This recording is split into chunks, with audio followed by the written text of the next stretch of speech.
So Bradley Hill, does he definitely play appeal and then that's the suspension done? Yeah, he'll train today. If he gets through training, yeah, he'll play appeal. And then try and build some form and try and get back in the team. Yeah, played well. Yeah, so look, we know he's been a high level. He would acknowledge he wasn't at his best before he went out. Our wingmen are playing quite well. So yeah, he's really keen. What gets understated with Bradley is his professionalism in regards to training. When he's got the hard work, he really trains hard and he locks in. So he's been a pleasure in that respect. Yeah, a little road bump along the way, and so obviously this is part of that, and he'll work his way through. But yeah, we'd obviously like to.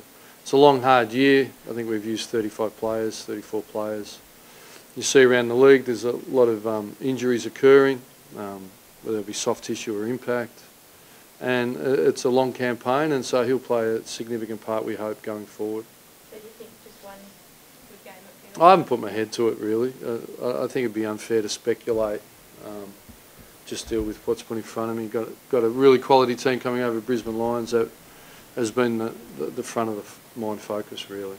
So is Alex Pearce a definite starter, or does he have to get through training? Yeah, he needs to train. We'll get a continuing update. We've got a few little bits and pieces to work through. We lost Connor Blakely with the cartilage, just getting up off the ground. So that was unfortunate because he was in really good form. And I spoke to him twice today. He sent through a text and a photo of himself. But the operation went well. They were able to repair it, which is really significant for his future, because the cartilage plays significant cushioning, particularly as you get older. So he'll be in better shape as he gets older, but it'll mean a longer rehab. So, you know, he'll be really stretching it to be able to get back, I would imagine. So it's longer than 6 weeks? Yeah, I'd think, yeah, typically if they just trim the cartilage, I'm no surgeon, but you get some organic knowledge along the way. Trim the cartilage, you get back sooner than if you repair it. It takes I haven't got the exact time frame, but my understanding is that it's longer. So, but we've done the right thing by Connor. For that point, was that in the zone trial the AFL came over and did with you the other day, that injury? Yeah, it was just part of a training session. We would have had 18v18 match simulation, and that's all it was. It wasn't full match practice. Can I ask you about that zones? Did you get a view of how that played out as a coach? Yeah. Look, it was really, it was heavy rain, which is unusual. All the other trials, the AFL have been approaching clubs. I think everyone's acquiesced. Particularly, it'd be very difficult to do it in a normal week, but because it was the bye and you have the extra training session, and you're looking, the challenge coming off the bye is, you know, that match mentality and simulation. So we would have been doing that. It worked well. We're happy to help. The game's got some challenges that everyone's trying to work through that sits under the charter of the game. And so Steve Hocking, James Podsiadly, Grant Williams, you know, they're working through a number of things. They're trialling it, and we were a part of that. And it was fundamentally just starting positions at stoppages, you know, having, you know, 4 forwards. Do you like it? Well, it's not something I've made an opinion on. It's very small.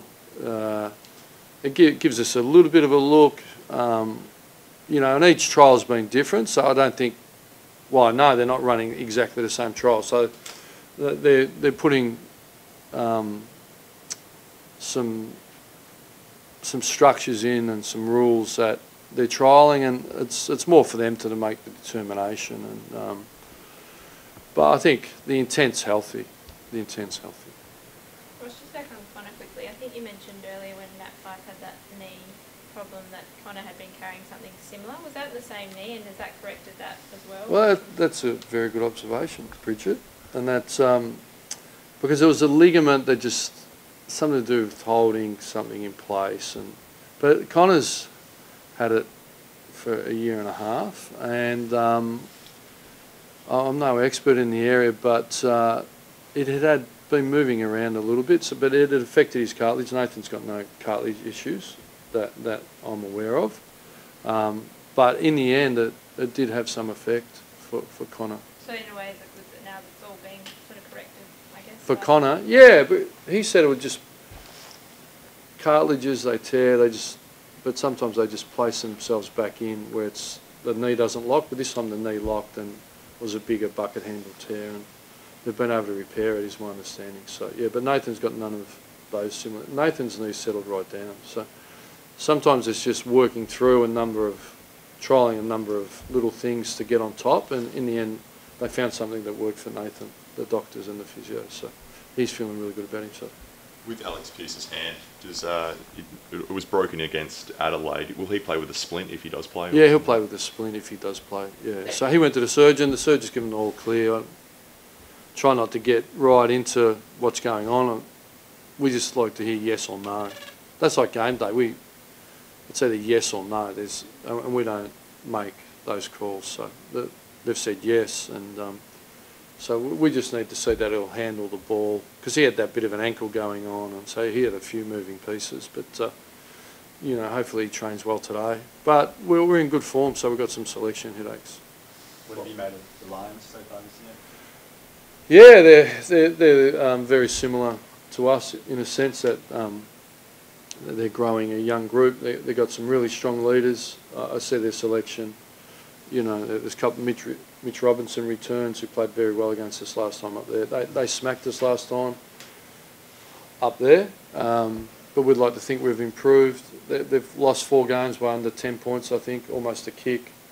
So they're offensively strong. If we don't defend well, they'll score heavily.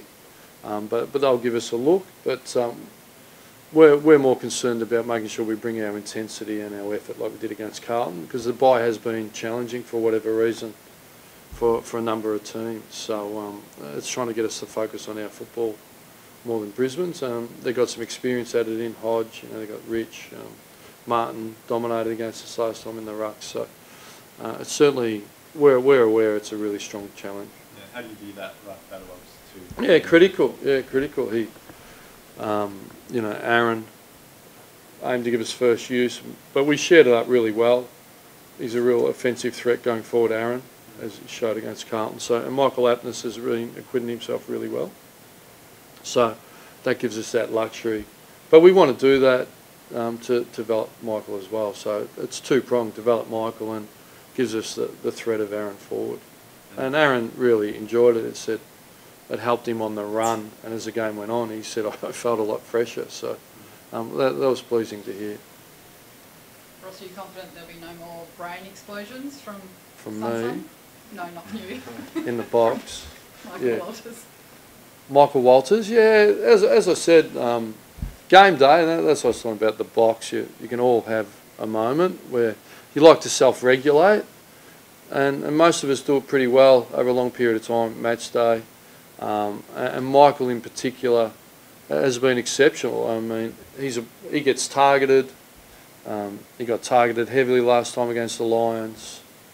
I think Robertson down back was very aggressive with him, so I expect that to occur. We expect his teammates to support him. We expect the umpires to pay what's in front of him on both sides of the fence. But for a long period of time, he's a high-level player. You cop your attention. You watched the game last night. Dustin Martin gets his.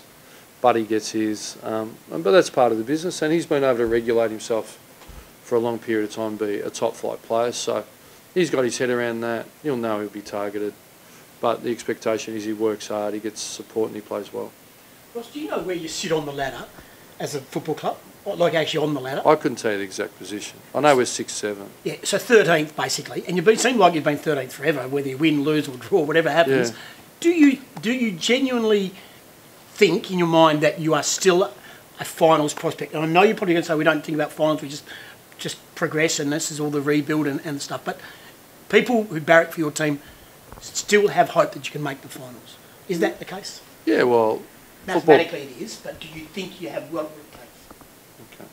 Right. Football clubs are built on hope and aspiration and possibility. So clearly that's a possibility, but since I've walked through the door and I started senior coaching, you know, although I got it wrong in my first year, 07, we used to talk about wins and losses and get stuck on that. And, you learn very quickly in a high-performance industry just dreaming about results and putting them in blocks and ticking them off on paper. It doesn't work like that. So it very much is get the process right, which is do the fundamentals in the game really well and identify what they are, train them, and execute better than the other team and go, and the results tend to follow. So we just did our half-year assessment year on year and benchmark ourselves against the top 4 values in that. But on the broad, our best football this year is a lot better than our best last year. So our scoring is, and our scoring percentages off possession gain when we're playing our best footy is the equivalent of what the best are doing in the AFL. So that's really important because when we won last year, we're still under on those numbers. So we're building a better model, and we just want to continue focusing on that. Our stoppage work defensively, we're really strong. We lost a couple of points on offence. We know that's forward 50. We know that's centre square bounce a little bit. So we're really clear. We know defensively we've improved by 2 goals on average, but when we play well, we're hitting the numbers we need to hit. So we're aiming for consistency in all those mechanics, and that's brought about by an underlying effort and a team chemistry that we train on a weekly basis and meet for and try and improve. So that's the singular focus. But, you know, you add them up at the end of the year and see where you are. But, you know, it just shows that we're improving, and it's nice, and it does feel good. We like to win, and our aim is to win on the weekend. But results are just distracting. I mean, you can get stuck. You think you should win, it's not going your way, your effort levels can drop, and then if you think you can't win and then you're not winning. But if we go in and focus on improvement and we focus on top flight effort and teamsmanship and building our hardness, regardless of the scoreboard, we can continue to focus on them. So that's the way we go about it. Twofold question. Do you, as a coach, AFL coach, down tools in the break? Do you down tools and do something different? For a period, same as the players, the 4 days, yeah. So you just switch off? Yeah, for 4 days we do our review. The players come in, we do the review, and then we stay. Actually, we stay a longer day than them, but it's important that we regenerate as well. If Peel had been playing, we would have been in, and which has occurred. But it was an aligned bye, which is, whether by chance or thought, that was nice for everyone. And yeah, we all get to regenerate and feel fresh. I would have liked to keep going in a sense because that momentum piece, and you know. But even when you're not at the club physically, mentally, you're thinking about your players, and you're getting, you know, assessing and trying to think, well, how can we make sure that we keep our momentum and play good football, or plan to, on our return. And it wouldn't be a press conference without mentioning Harley Bennell. Yeah. Where's he at, please? Yeah, he'll play at Peel tomorrow. So he had a good week on the track. He's building. Everyone wants to know a return, but there's 2 pieces to that. He's got to build to full AFL volume of fitness. He's probably 2/3 of the way there on volume and sprint stuff, and also you've got to find form, because as much as they respect Harley, no one's walked through the door and said, here's my spot, give Harley a run. So he's got to build to fitness. So I've learned, we're in our 3rd year here, but it's not ideal, but Harley just needs to keep building and building his body. It's not about the next 6 weeks. We want it about the next 6 years, because we think if we can build the body and the form, we know he's a top flight player, and he would add nicely to what we're doing, which was the original plan. So we wouldn't look into anything, whether he played a game for Fremantle this year or not. If he doesn't play another game this year, no one should be alarmed. It's just part of the process.